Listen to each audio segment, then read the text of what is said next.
The following is intended for mature audiences only. Viewer and listener discretion is advised. Hey folks, P. Basardo here, and you're listening to the Smoke Free Radio Network.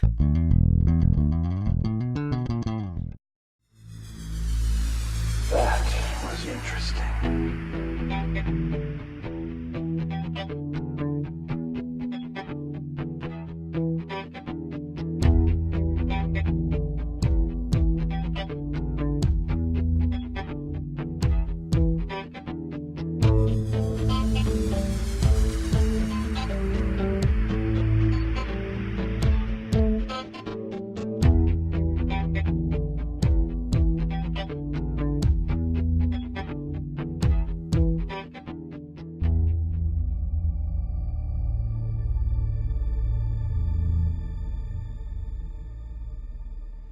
Good evening, folks. Welcome to another edition of Vaping in the Mic. We have moved our show. We've kind of ported it over to YouTube. And this is the ironing things out. These are some of the potholes that I might run into. I really don't know. But this evening, we're trying, and we're going to find out just how successful all of this really becomes. And we're going into places and things already. It is one of those evenings, and I'll apologize because it is just, it's crazy. The reason that I decided to move the show over to YouTube was an awful lot of people are experiencing all of the garbage that Facebook is deciding that they decided to, okay, we're going to freeze everything to death. We're not going to play nice anymore. So I said, you know what? We don't need that. We don't need that at all.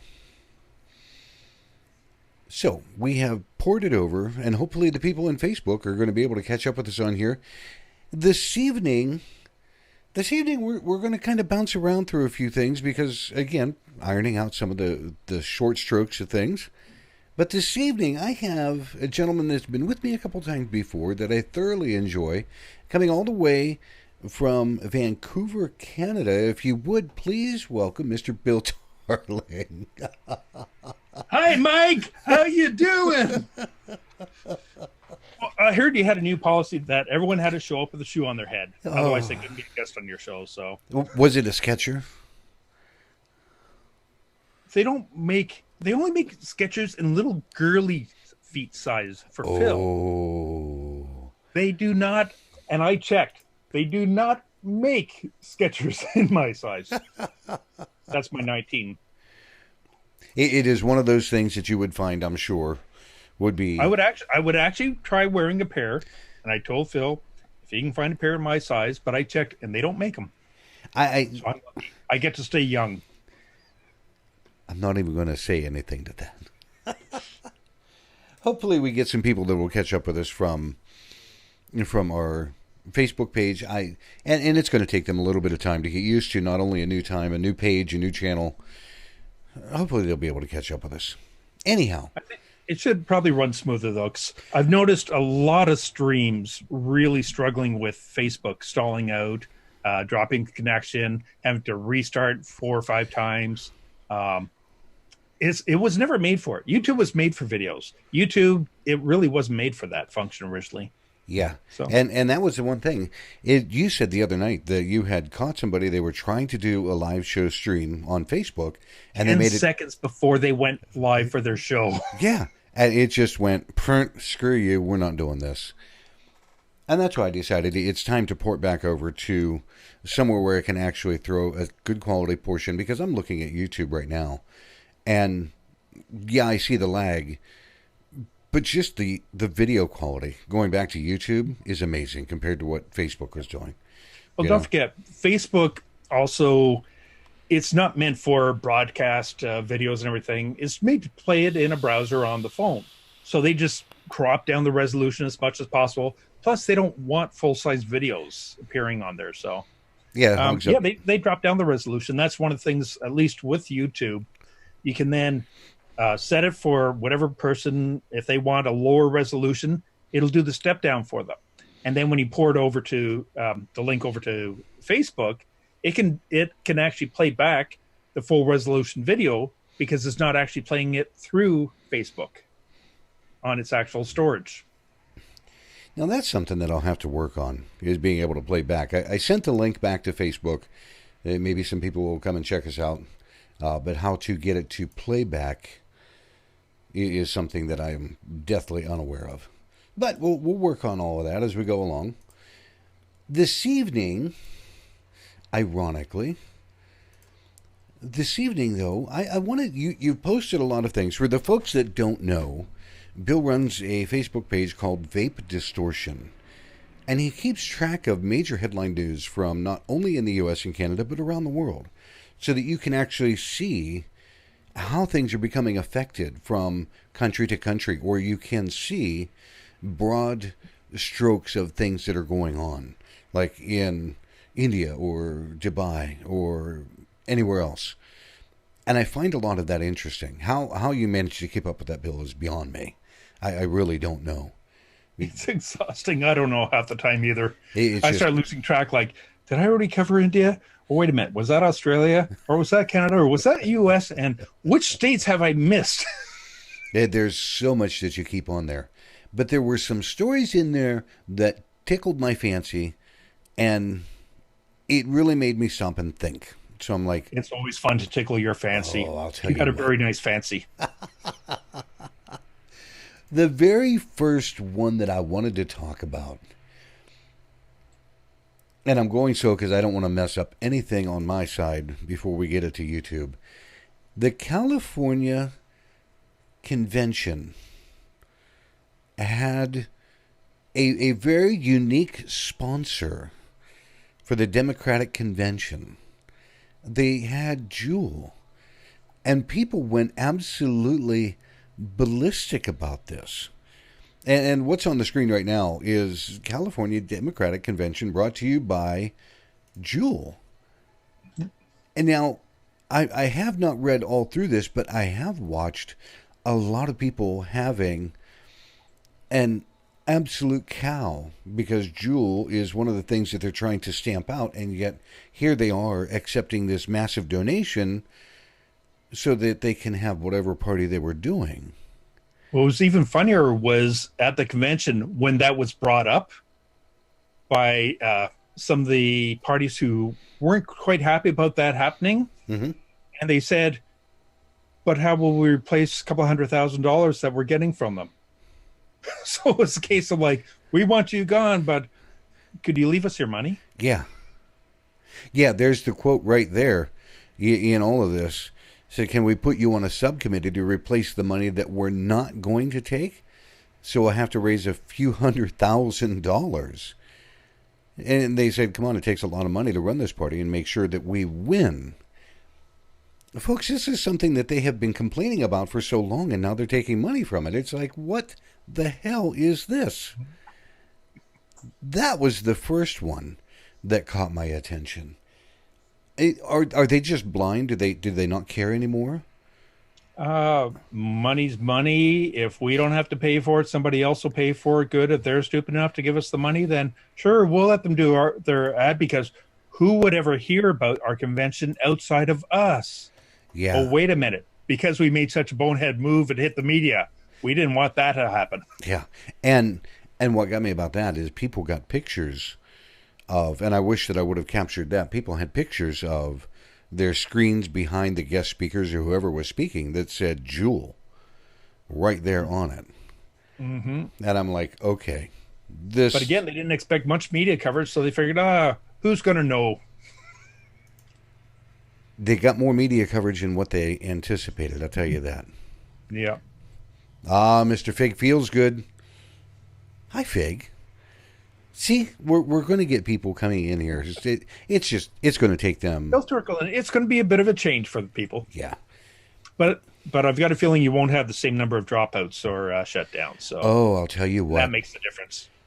Last week I did a special edition because we were talking about Ohio, and Ohio having a massive problem about being labeled as tobacco and all of the downfall that was going to happen right along with that, So we did a special edition, and some of that It was freezing everywhere. It was a really good piece. There was one point it froze, and we were all trying to tell you in chat, it's frozen, and it was like that for quite a few minutes. And then finally, the Facebook buffer caught up again. Yeah. And then Fig showed up and came on. He got through about one sentence, and then it just froze solid. Now, personally, it might sound like a conspiracy, but I think Facebook was jealous of Fig's hair. I'm telling you what, I'm beginning to wonder that myself, and I was talking with Shelley about that because I'm sitting here going, I wonder, because she watches other live shows on Facebook that are dealing with women's clothing or makeup accessories or things like this, and I never see it falter. And she says it doesn't freeze like that when she's watching those shows. Now, granted, they may not be trying to broadcast in a higher resolution, or they've got just some small cam and they're having a good time doing it. But the ones that are freezing are advocates or people that are on vape or all of the things that they want to take off the web. Now, the government ones don't freeze. The hearings don't freeze. The anti-vaping groups, they don't seem to freeze. Are you serious? I've only caught a couple of small groups that were anti-vaping. I watched them, and they didn't. But then again, they probably weren't running as long or as heavily or with extra guests or anything else, or trying to throw in extra audio sources. But I'm not at the point where I would call it a conspiracy. The only thing might be a conspiracy, though, is the Fig hair jealousy. Yeah. Because he does have good hair, and I would gladly trade him. Do you know, it's funny. I turn around every 3 or 4 years, I'll shave a goatee and all the mustache hair, all of it will go. But Alex sat there and he looks at me and goes, you should try it because he's got stubble. He loves it. He just takes it straight down to... And he goes, you should try this. And I'm like, I don't know if I really want to do that. He goes, yeah, you probably wouldn't. I just said, honey, grab the shears. And she did. So it was a 5-second decision that went gone. And this was on Monday. And it's taken, I'm like, oh my God. Just somebody said, wear a hat. I'm like, no. Well, when you showed me the picture, and I called Fester, but it could have been curly if you had the stubble. Yeah. Like, whoa, whoa, whoa, whoa, whoa, whoa. Oh, ladies and gentlemen, when I did show him the picture, because I was laughing about it, he goes, oh, Uncle Fester. I'm like, thanks, Bill. I won't tell him the rest of what you said. Now, if it makes you feel better, when I was in the film industry, and I used to always be doing the business executives, the lawyers, everything else, with the hair, and then I had a chance to do the sci-fi films and doing the weird creatures, but they needed the head shaved. And so they had skinheads there, they had punkers there who they do it all the time. They get to me, and the crew knew me, and they go, we can't do this to you. We can't. I said, well, okay, if you think that's... But what kind of clippers are those? Oh, well, that's going to look stupid now if you don't finish. And they're... I said, go for it. And boom, it was gone. Yep. You don't worry about the decision. Just do it, and then too late to worry about it afterwards. So the way I look at it is, I don't care what I look like because I don't have to look at me. You guys do. You said that before. I'm like, oh, good Lord, Bill. Are you looking at the YouTube chat by chance? Because Fig said something to you. Fig here. Hey, fellas. I'd be bald if my dome was as sexy like yours, Bill. Well, actually, I only had about 3 days' notice to grow this because Mike went and used one of my old photos that had the full beard and everything, and I was clean-shaven. I'm going, oh, my God, people won't recognize me from the photo. They aren't going to know who I am. So I had to take 2 days, and I'm just going, and all that hair just went poof. See? It can happen, folks. No doubt about it. I'm sitting and adjusting volume and everything as we're going along. How you doing, Fig? Fig's probably having just a wonderful time out there in California where everybody wants to screw the vaping industry over. I thought it was Burt Reynolds standing. Hey, I worked with Burt Reynolds.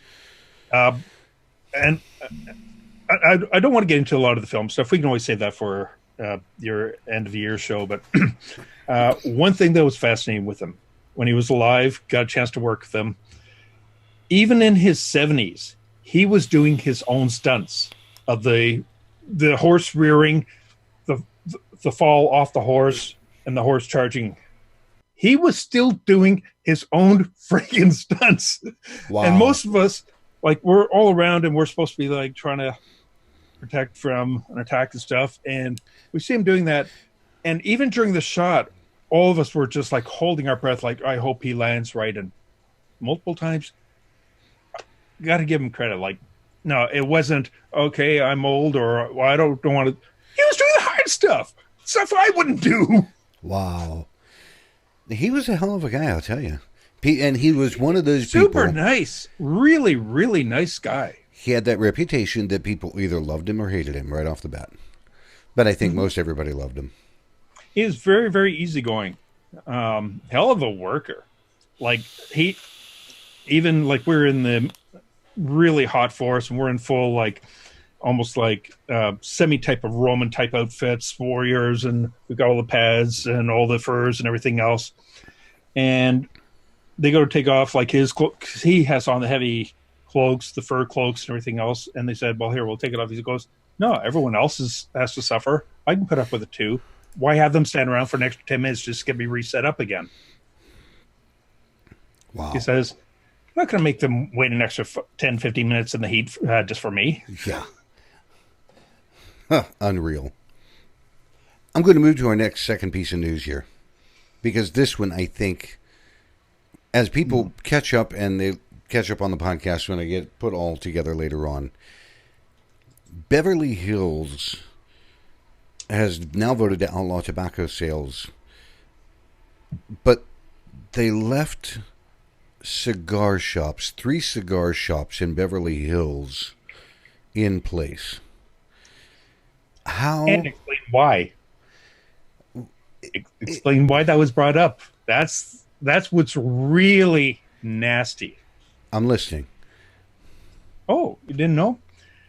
I've caught Arnold some. Schwarzenegger, and that's actually the proper way of pronouncing it is Schwarzenegger, not Schwarzenegger. Yeah. That is proper pronunciation of his name. Who is formerly the governor there? Said, yeah, get rid of those things. But I like I'm a member of these lounges, so exempt them. And same, I sometimes stay at these hotels. So the super fancy hotels that he stays at are also exempted. So it's, yes, these rules need to be put in place to protect the public, but we shouldn't be affected by it. Yeah, I still want my cigars. That'd be an inconvenience. And that's what gets me. And I know they're going to phase that portion out to where hotels, if you call down to the front desk and have the concierge bring you a packet. How stupid does that look to people? Hi, front desk? Yeah, I'd like a pack of Marlboro Lights. Can you get those for me, please? Are you effing kidding me? Really? I can almost imagine if somebody were having a massive party going, yes, I would like 12 of your finest cigars. But I know that's going to be phased out. But they still will allow the 3 clubs that are cigar shops to remain open. Well, cigar lounges. That's the proper terminology. The thing to remember is, now at first you might say, well, the cigar companies probably negotiated that. One thing about cigar, if you notice, whether it's Florida, New York, everywhere else, somehow cigars keep getting exempted. Reason being is, first of all, they're well organized. They don't care about competition. When they put out a call to action, every single member is there and participates. They are well funded. They are extremely well organized. They have their lobbyists. They have their PR when needed, so they can fight any of these bills. Now, with this Beverly Hills one, they may have been fighting a little bit, but if you notice, if it had been them that had been in place, then all cigar shops would have been exempted. But with it only being the 3 high-end vape lounges that Schwarzenegger uses, then he was the one who said, I would like these 3 exempted because I use them. That's what gets me, because I don't understand how they can fathom. It's the same thing has happened in Florida, to where some cigar lounges, we hand roll. These are handcrafted. I don't give a damn. It's a tobacco product. I don't see a difference between a cigar plant and a tobacco plant. It's the same damn thing, and yet here they are. Well, we need the plants to be are the same. The leaves are the same. They use the different tobacco leaves for the cigars, but the difference is, look at the additional content that goes into the cigarettes, the chemicals. Yeah. In other words, the cigarettes are intentionally made to be addictive. I would the agree. Cigars aren't. So they aren't healthy, but they weren't made for the purpose of having someone go through 20, 30, 40 cigarettes or cigars a day. Yeah. They are more of a side enjoyment or an aperitif type thing.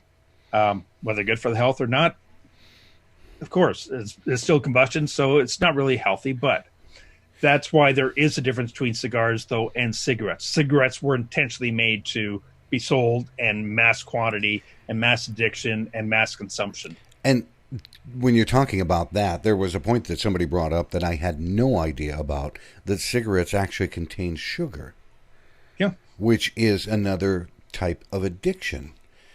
Because scientists have proven, you have an X amount quantity of sugar, it lights up the same zones in the brain that cocaine does. Mm-hmm. And it's addictive. And that's why people, they say, whoa, we're going to cut down on sugary drinks. Well, there's part of a reason behind that, folks. It's not because they just want to take your massive giant Slurpee away. They just don't bother going through and telling you why. Which brings up the next point that I want to talk about is, again, because Florida has already gone the same route, and they are doing the same thing, saying smoke lounges, these cigar lounges are exempt, which is total bullshit. But now they have the Florida lounges. They say Florida Tobacco Shop releases the infographic, How to Properly Roll a Cigar. I'm almost speechless. Thank God I'm not. We can't tell people how to do things in the vape industry. We can't do some of the things that we should be able to. Yet these assholes are allowed to go ahead and say, oh, by the way, here's how you properly roll a cigar. And they do. They go all the way through all of this. It says, for a better understanding of how to achieve the perfect cigar, view the infographic here. Bullshit. How can they even fathom of getting away with doing that? Again, remember, cigar companies, they are extremely organized. Vape industry, we're still pissing at contests with each other. Yes. Cigar companies, they put a call to action. Every member, you usually have anywhere from 60, 80% turnout immediately. You need letters sent, you need something filed, you need information, bang, it's there. We call on our members, they do it. Here, it's a case of, we can't even get shops to become members of their associations. And let alone call to action. It's a case of, oh, well, if there's something I can just click enter, I'll do it. But otherwise, I'm too busy. I want to rewatch the final episode of Games of Thrones, see if it's changed since it was aired. And it's a case of like, there's the difference. And even with tobacco companies, they have all their lobbyists in place, they have their teams in place, they have their staff in place, and they have the anti-vaping groups in place.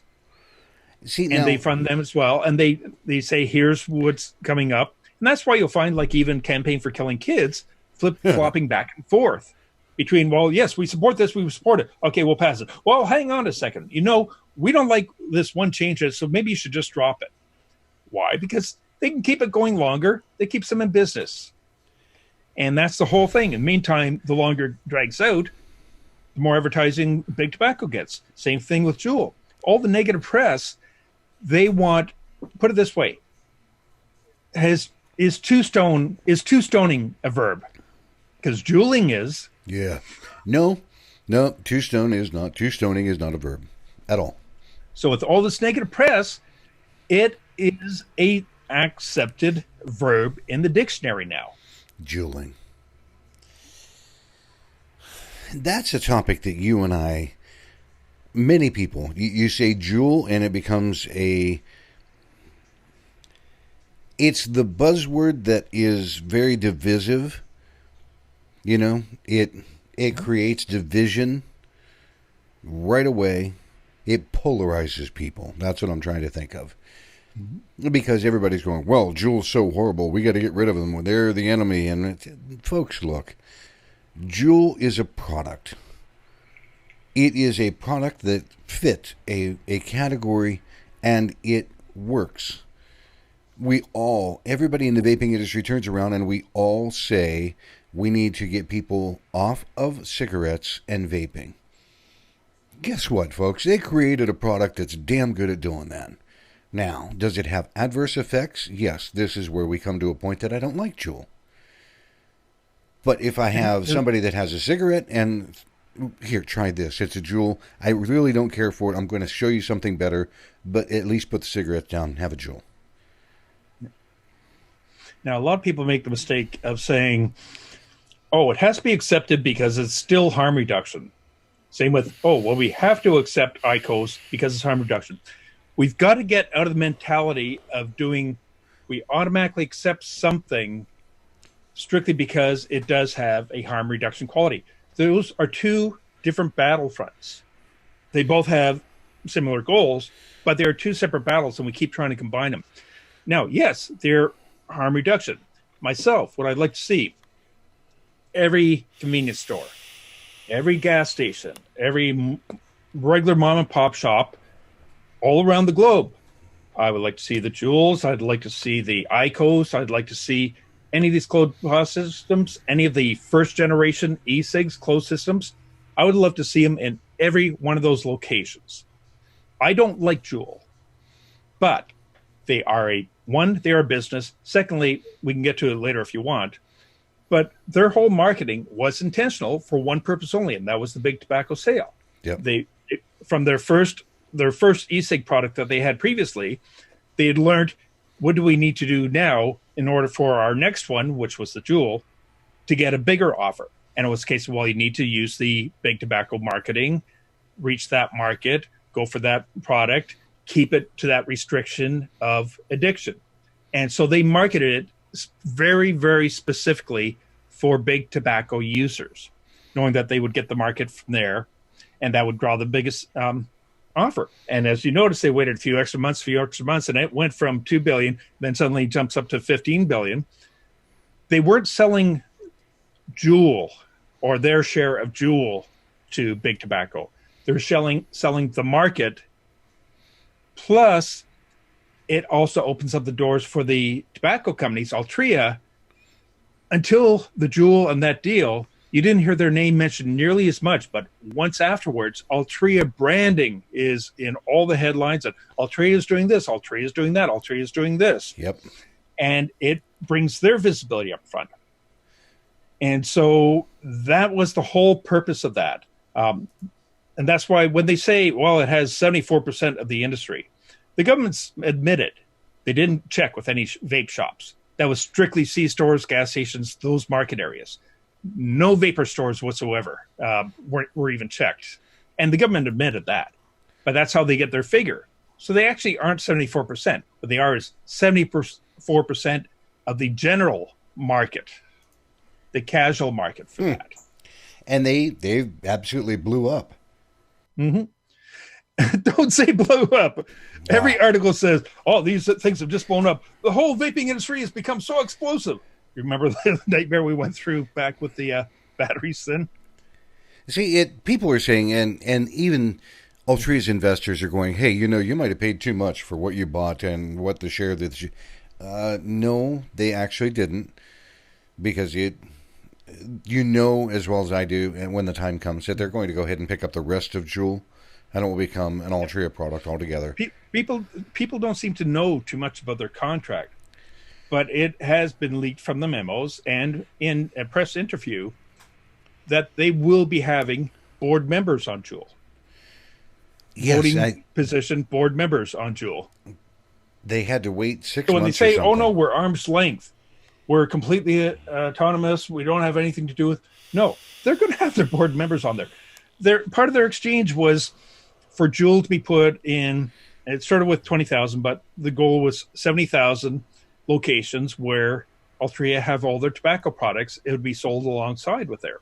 Right. So Juul is getting the distribution zoning, and then Altria now can also tag along. For instance, I'll wait till you get to the Juul stores. and that's one of the things. If you want to jump into Juul stores, we'll do that in just a minute when we come back. There's a couple things that I do want to talk about in between what we're doing now and Juul stores. But first, I am going to make sure that we take a minute for Smoke-Free Radio's Sketcher commercial. No, Smoke-Free Radio sponsors, because without our sponsors, we could not do what we do. So we'll be right back.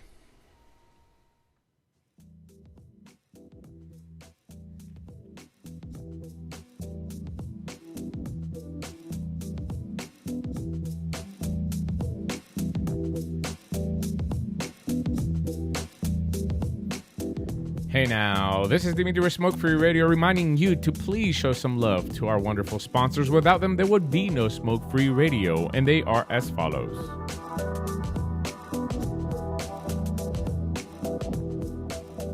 All the way from Florida, Moon Mountain Vapor, with locations in Florida, and their liquid available for wholesale and retail, moonmountainvapor.com.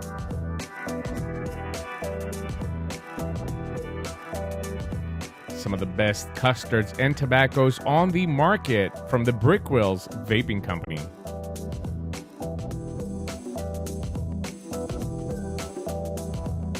The lovely Shell with a vapor bar, locations in Texas, Virginia, and West Virginia. And of course online at thevaporbar.com.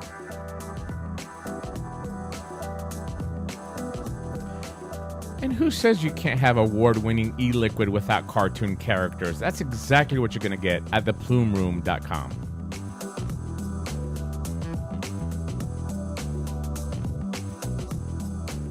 And finally, of course, the Vaping Advocate magazine that has generously provided the telephone lines for you to communicate with us. Thank you for your support.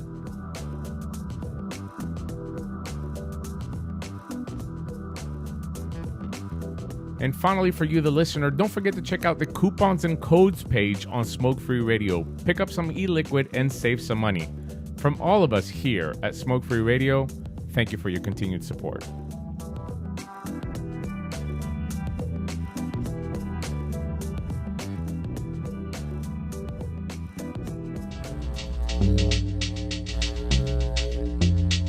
Hey folks, P. Basardo here, and you're listening to Vaping and the Mic with Mike Peterson.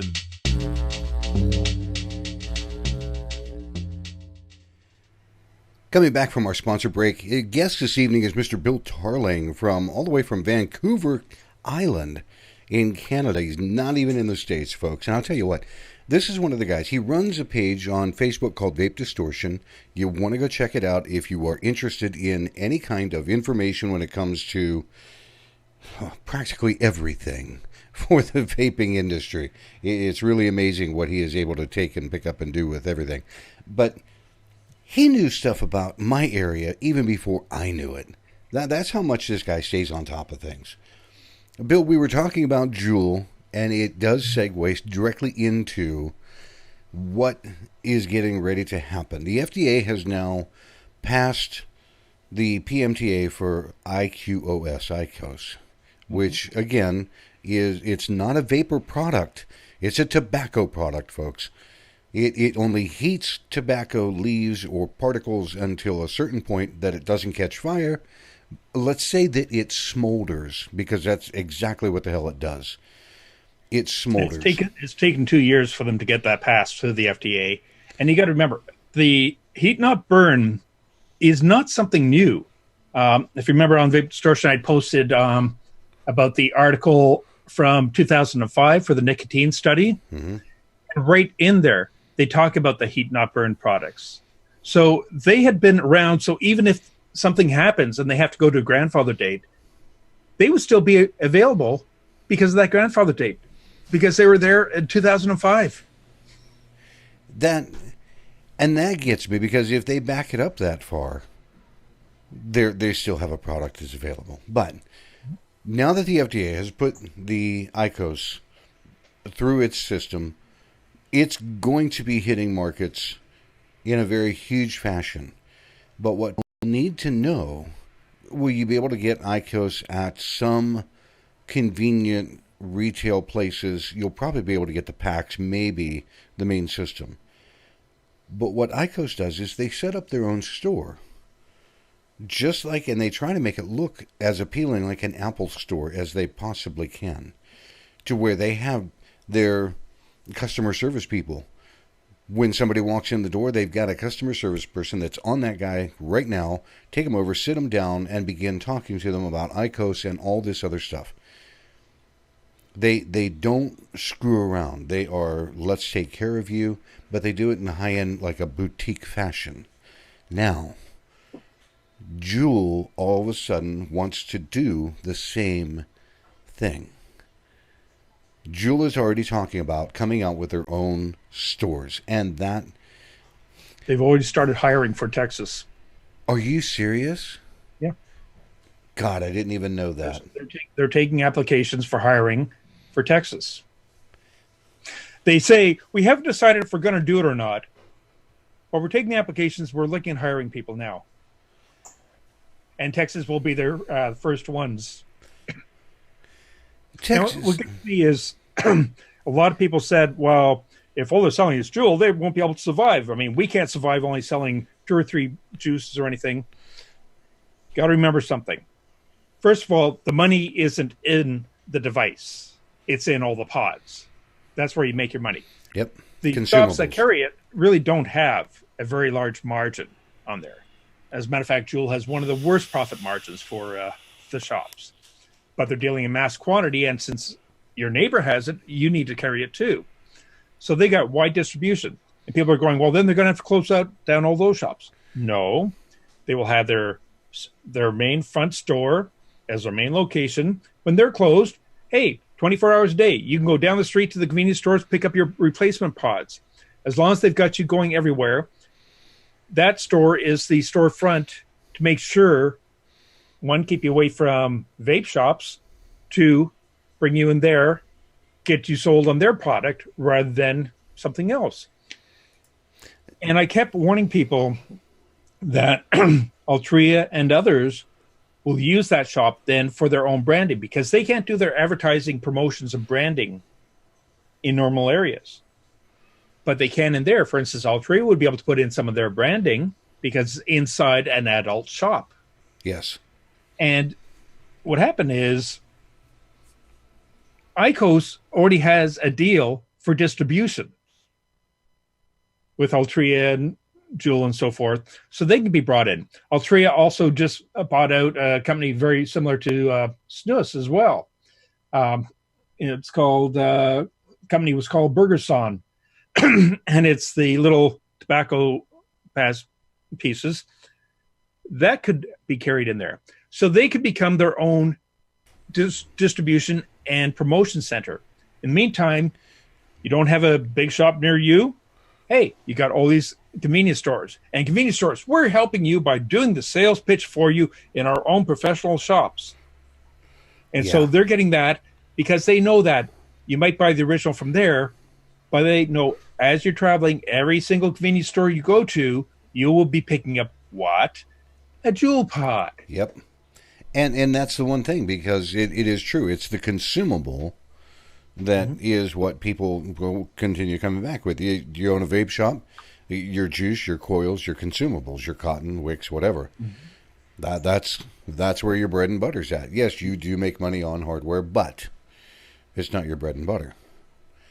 Yeah, let me ask you a question. Do you believe that as Juul rolls things out, do you think that they will combine any kind of Juul with an IQOS store? Or do you believe that it'll just be all... Oh, yeah. No, well, like I said, the deal's already been struck between between the Altria and so forth for distribution of the IQOS. So why not? Any place where they can't sell it, and they can dual market there. What they're actually looking for is having promotion in there. They are allowed to promote the products then. Right. And even though they're promoting IQOS, normally Philip Morris isn't allowed to do any promotion of its brand. And therefore, now they can do it. Now Altria can do it. And then you go to other countries, and you got to remember, in North America, U.S., and in Canada, the Juul, what do we keep hearing? 5%, 50 milligram nic levels. Germany, their limit is set for 2%. In South Korea, they could have gone 2, but they're doing a limit of 1%, 10 milligram. Now people are going, well, why can't they bring that here? They don't want to. They've already got their tobacco market here. Well, it's between that and the fact that the FDA won't allow them to bring a lower nicotine level, because unless it was on the market previous to the damning date, which I don't know if it was or not. I truly don't know. But I'm guessing that it may not be. But again, even as you said, why would they? They already have a captive audience. They already have it. And we can say it, they already have an addicted audience. Mm-hmm. Now, I will back up and go back and say they have a dependent audience. Good choice. Because Father Jack took time to do a video, and this was years ago, talking about the difference between addiction and dependency. And nicotine is not an addictive substance. It creates a dependency, just like coffee in the morning. You don't have to have it, but you really would like to have it. And that's the major difference. You're not going to go out and murder somebody to get cash to buy your coffee. And that's where an addiction and a dependency change. So and there was a study a couple of years ago too, where the team was actually brought in to kind of prove how addictive the tobacco or the nicotine was, and so that's what they had set out to do. But what they found by the end was they couldn't say it was completely addictive, and they couldn't say it wasn't addictive, because it was basically half and half. They said long term, on its own, it wasn't retaining the qualities of addictiveness. Really? But that's where all the boosters came in from the tobacco. And guess what? All those extra chemicals that tobacco companies used in cigarettes, yes, to boost up the nicotine and make sure that it got in deep and increase the addictiveness, all those same chemicals are actually in the heat not burn sticks. If you read the FDA submission by IQOS, it's got pages and pages of your formaldehyde, your tar is still in there. All these things are still in there. Because they're still using tobacco. And it's the same tobacco. All they did was take away the paper and the filter and take that same stuff. Now, this is why they are betting heavy on their heat not burn. Mm-hmm. You buy a pack of normal cigarettes, and it's whatever cost, whether it's $6, $10, $15 per pack, and there's X amount of actual dry weight of tobacco in that pack. And they are going to charge very similar kinds of pricing for the IQOS product. They pulled something really dirty with that one that I've mentioned a few times. It came up during the S5 hearings here in Canada. IQOS actually, first of all, when questioned about their addictiveness of the nicotine and the heat not burns, mm-hmm. Because were you worried about losing your smoker market? And they said, well, no, we're not really worried. We're using the exact same nicotine levels in our IQOS, so we aren't really worried about losing our smokers. But what they said was, the reason we want our sticks, heat not burn sticks, roughly the same price as a pack of cigarettes is because we don't want people to think that the heat not burn is of a lesser quality than the cigarettes which they come to enjoy because they're that much cheaper. So that's the reason why we're charging the same amount. What they didn't mention was, plus we aren't being charged the cigarette tobacco tax on them. Therefore, that extra 40 to 80% that you're paying on cigarette taxes, mm-hmm. that would normally go to there. Well, we're charging the same amount, but instead of giving you that 40 to 80% in the taxes, we get to pocket that much. And it becomes an automatic win for them. And they don't care whether you're using the heat not burn, or whether you're using the cigarettes, or whether you're using both. Guess what? They're selling to you each time either way. So, hey. Well, that brings up another point. And I had almost forgotten about this. And this was, again, ladies and gentlemen, this was listed in Vape Distortion. You can go there and check it out. Altria takes stake in Swiss tobacco company, global business for $372 million. And the last part of that topic is as cigarette sales shrink. And right on the screen, this is what they have picked up, was what they do. It's pronounced snus, is it not? Snus or snus, it depends on where you're from. Thanks. But it's basically, that's not the product. Theirs is called On, or Own. It's from a company called Burgerson. Right. Same type of thing as snus. But this is what gets me, because now Altria has their cigarette products, which they plan on phasing out because it is a shrinking market. They will always be around, folks, until every government on the planet says nobody's smoking anymore, which is not going to happen. They're still opening new factories in other countries. They're still setting up new plants. They're still coming out with new damn products. Yeah. All the big tobacco companies are expanding their combustible product lines. We just don't hear about it here because they figure, oh no, we want to get people off of smoking. We want to get people. We don't want to sell cigarettes anymore. Bullshit. But in countries where this isn't in the spotlight, it's a case of, here is our new brand of cigarettes out now. So, in your thinking, and they've got tobacco products, cigarettes. Now they cannabis. have Juul. Yeah. Altria also has a huge investment in the cannabis industry. Juul has already released that they're working on a vape version for cannabis. Are you serious? Yeah. They've been working. They announced that about 3 or 4 weeks ago. It may have been about 2 weeks ago, but I think it was about 3 or 4 weeks ago. And now they've got snus. So if people can't see that they are trying to cover every single base that they can. So they've got tobacco, they have weed, they have vape, now they've got snus, and they don't and I'm sure care. They'll work out some sort of deal with pharma as well for distribution. Do you think that it's ever possible that you might walk into a store, and over here you have the IQOS, and over here you've got Juul, and over here you've got the snus, and over there you've got cannabis? Yeah. I can't even, I'm not going to say what I'm thinking about that. I can't understand. Lab works, Paul. It's business. And that's why I say, I don't like Juul. And plus, you've also got a lot of the associations which have taken, well, they're giving us all this money. Well, first of all, the money that they're paying into the associations is the amount of money you would give to your child 30 years ago as their weekly allowance. Here's your quarter. You did really well. Oh my God, you gave me 15 cents more than last time. Yes, you did so well, you got a raise.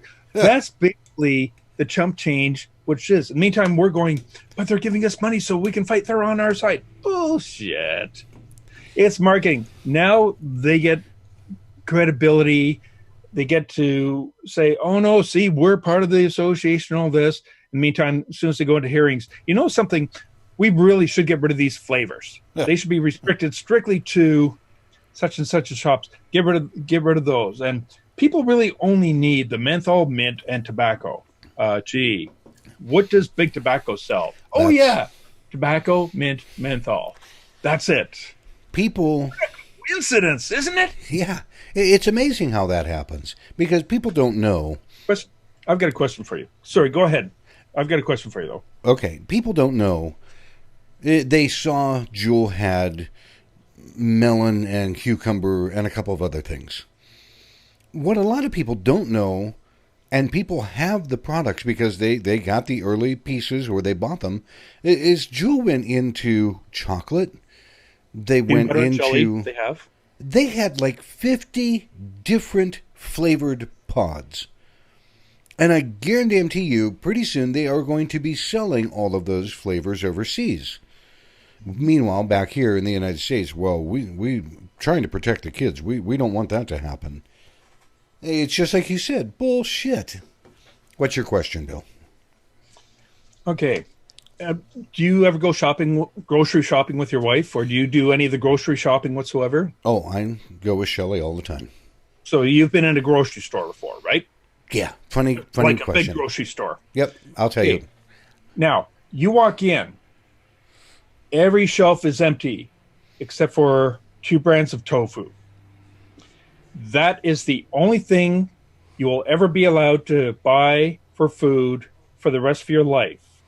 All the other shelves are empty. Now, how long do you think, first of all, the grocery store is going to be able to stay in business if that's all they're allowed to sell? About 3 days. So, if you have a vape shop, this is your total quantity of what you can sell. Those three bottles. First of all, every vape shop is going to have the same products because most of the companies are going to be out of business. So that's all you have that you can sell. And you go, but you got all these devices. Well, no, because you haven't got a lot of variety. The manufacturers of the mods really aren't going to stay in business. They're going to close down. So you're not even really going to have much to go with it. So you might have a couple of small devices, and it's not worth investing into new technology. So you have that and your 3 juices. How long can you stay in business when somebody can just walk down the street and go into the convenience store, get a cheap knockoff, get a Jewel or whatever, and get their chips and their milk and everything else and the bread at the same time? So you're going to be out of business very quickly as well. And that's basically what's happening. Now, the Jewels in the C-stores, the IQOS in there, any of the closed pod systems being sold in the C-stores and gas stations, they'll be fine because those are a lot of times impulse items. And they know when people get the cravings for the cigarettes, they're going to come in and chances are they're going to buy, oh, here's where we have the candy bars right here. Oh, here's where we have the chips right here. Impulse buying, you have your lost leaders. So the companies aren't making a lot of money on their cigarettes. The tobacco companies are, and the government's making a lot of taxes from them. The stores aren't really making their living off it, but it'll take a huge chunk out of their business because if people don't come in for your cigarettes or your IQOS or your Jewel, you're not going to get all these other impulse buys either. Yep, they won't. All of the ancillary sales that impulse buying will be gone.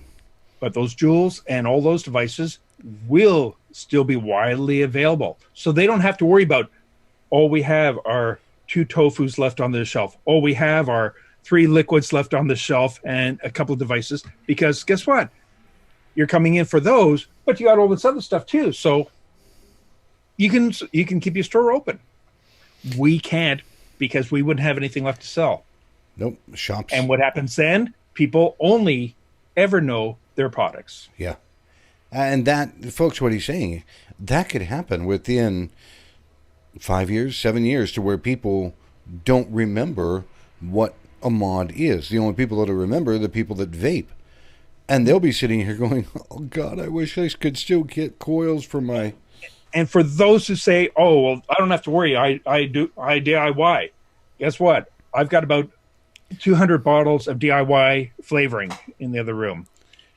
I like to DIY because I like a lot of weird flavors which just aren't available. And I like to experiment and have something surprise me once in a while. So I DIY. But think of what happens when your supplies start running low. Your device, it's not working. Oh, I got problems with it. Well, I can just go to the shop and, oh, wait a minute, the shops are closed because they didn't have anything left to sell. So I can order things. Oh, wait a minute, the manufacturer is no longer carrying most of their devices because there's not as big a market, and a lot of them have gone out of business. So, okay, well, I'll order from China and I'll get these knockoffs and black market, back alley guys. Now, they're going to charge me a fortune because they know I can't really get what I need elsewhere, but Yep. at least I'll have that, and I'll get my flavoring from them, and I'll have to go back getting my liquids from them. And if you remember any of the pictures from 5 years ago of a lot of the bathtub liquids Yes. being made, We're going right back to that. you wouldn't have any say in the quality or anything else, and they can hold you by the nuts if they want for any price that they want. They'll make it reasonable, give you, hey, here's your deal. Here's a liter, and it'll only cost you $10. And, oh, great. So you go through that. All your friends want it. Your device starts breaking down. You're held hostage. In the meantime, the shops that were doing things right, they've had to close down too. Who's surviving? Who's in all the C-stores? Who's in all the gas stations? Who's got all the big tobacco promotions? And they're in every country. Do you think it will go worldwide like that? Or that it has a possibility? It already is. It already has. As a matter of fact, like I said, they're already negotiating in with North Korea now as well. Because Kim Jong-un wants to have regulations passed on tobacco restrictions because he doesn't want any of the North American tobacco coming in, mainly from the U.S. So he's been negotiating with deals elsewhere. IQOS is already in negotiations in there. IQOS is already accepted in South Korea. Same thing with Juul is now in there. And like I said, they're starting theirs at a top peak level of 1%, 10 milligram for their Juul pods there. They already have their shops there. They've already been accepted there. And Kim Jong-un is already looking at that as a potential market. Well, rather than getting from the BAT or from Imperial or Tria, we need to do localized. We'll make our deals local and bring in that market, and we can still keep the people addicted. And as long as we can keep them addicted, we have control over them, which is what they use the tobacco for. Yep. North Korea are extremely heavy smokers, even more so than China. They don't smoke as much because not as many people, but there it's actually used for keeping control of people. And then people will go, well, things aren't getting so bad in the United States, or things aren't ever going to be, they're not going to shut us down. We're done with all the kid labels and all the crap like that. Folks, this one is enough that might make you facepalm. It might make you angry. From Vape Distortion yet again. And what's the headline say? Ever wanted to smoke a genie? Your wish just came true with this Aladdin's vape lamp. Now, two things about this, actually a handful of things. Some idiot, do you want to smoke a genie? And then in that same little clip said Aladdin's lamp vape. Again, they're still equating smoking and vaping, trying to be the same. They are trying to make the verbiage interchangeable with each other. And that cannot happen. The second thing, when people look at this, something about that ad, though. What's that? That ad actually, it does lead to a real site with a real add to your cart, check out. But when you actually do, it goes, oh, this isn't real. But it could be. If you're interested, we could make this. Yeah. So what it actually is a phishing site. But that doesn't matter because even though people go, oh, it's a joke site. Well, no, they actually do this because what would you like us to design and make? In other words, if a lot of people want this for this kind of price, yeah, we'll slap it together. We'll make it, sure. So, but in the meantime, Ants get a hold of it. Campaign for Tobacco-Free Kids. They go into a hearing. They go, look at this. Pokemon mods, which were what we got hit with them when they were happening here. When we went through Bill S-14 in BC, we got hit with Pokemon mods. Genie lamps. And you're going to tell us this is being marketed for kids? Yeah, but it's fake. And look at this. My kid's first vape. That was a mock product from a marketer showing what he could do. Yeah. Oh, no. These are products being advertised, so you guys can't tell us that. It would be used against us, especially when you can go to their site. It is done up like a regular store, and you have a click to purchase. And that's you don't have to go past that. No, and these are the products that are going to sink or shoot more holes in the boat that we're trying to float. It kills me. There's one more that I want to bring up before we wrap up tonight's show. People will probably laugh at this, and yet it is so disturbing. This came from The Mirror, which is in London, in the UK. And the whole thing says, bizarre vapegasm system lets you sync your sex toy with your vape pen. And it goes through... I just ruined Phil's surprise Christmas present from Dimitri. Dimitri probably would love this kind of thing. Because there is pink. I mean, come on, it's pink. But they're basically in there saying, well, the more you vape, the more your toy plays or does whatever it's supposed to do. Why on God's green earth would someone create something like that? I mean, I understand there's niche products running around all over the place, and somebody probably thought they're cute. Can you imagine tobacco-free kids standing up and tying this in particular system with teens? Now, what's really scary, What's that? in a lot of places, vape shops have to have their, like in Canada, we have to have the windows darkened so that the kids can't see in. Kids aren't allowed into the shops. But we can be right beside a porn toy store. And yeah, they can have their doors open. They can have all the front window displays with every product. They can have everything front window and no problem. But vape shop side, oh no. Don't let the kids see that. That'll. That's kind of funny because if people could picture that, you're walking down the street and you've got a shoe store and you've got somebody that sells fedora hats and a vape shop where you can't see shit. And the next one, you've got 500 dildos sitting in the front window and vibrators. And what is a kid supposed to think about that? You know what I can just imagine happening? Here's a father walking his son going, here, son, you go in the sex shop. Look around, see if there's something that mommy might like. Daddy will be right back. Where are you going, Daddy? Oh, Daddy's just going into the vape shop. You can't go in there. That's just for adults. But you go in there, look around, and Daddy will be right there. Don't tell mommy I'm going into a vape shop. And it's true because this is just ludicrous. In Canada, you can't display anything. They can't look in. They can't see anything. They can't We can go. display inside now. Quebec might be able to soon. Currently, they really can't. In BC, we can, but we have the darkened windows. And when you had Chris on the show, he said he actually doesn't mind that much. I do have a serious problem with the darkened, blacked out windows. Not. I don't mean just tinted dark.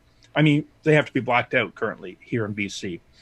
My problem with that is, first of all, you can't see in the parking lot if you got kids hanging around trying to talk some adult into coming in.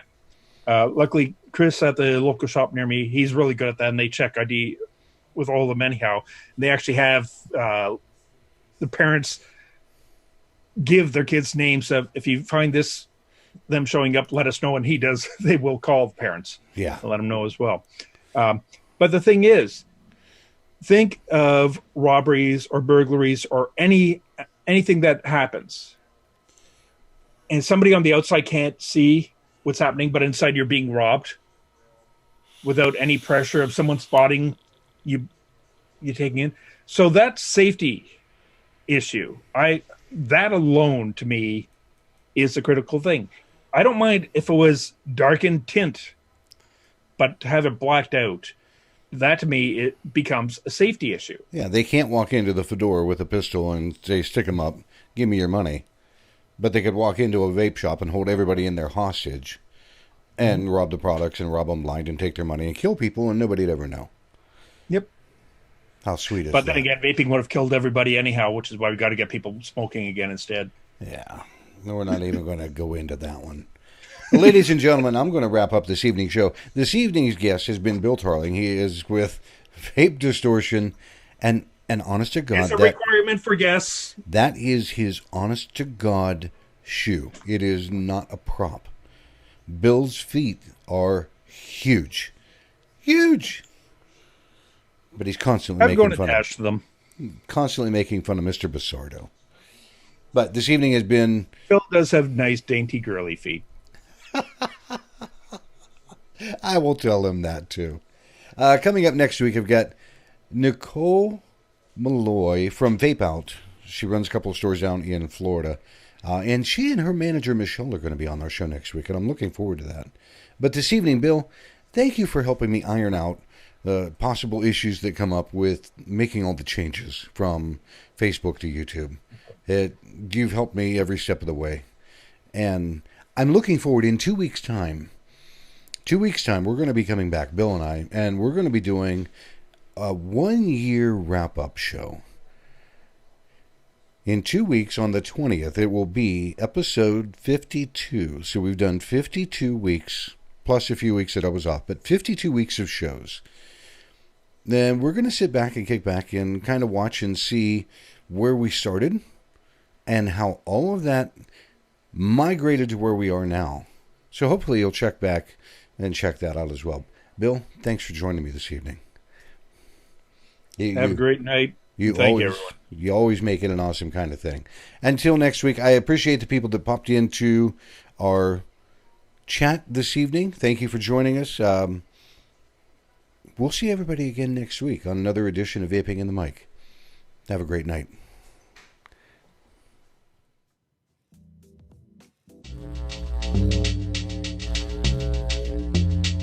Hey folks, P. Basardo here, and you're listening to Vaping and the Mic with Mike Peterson.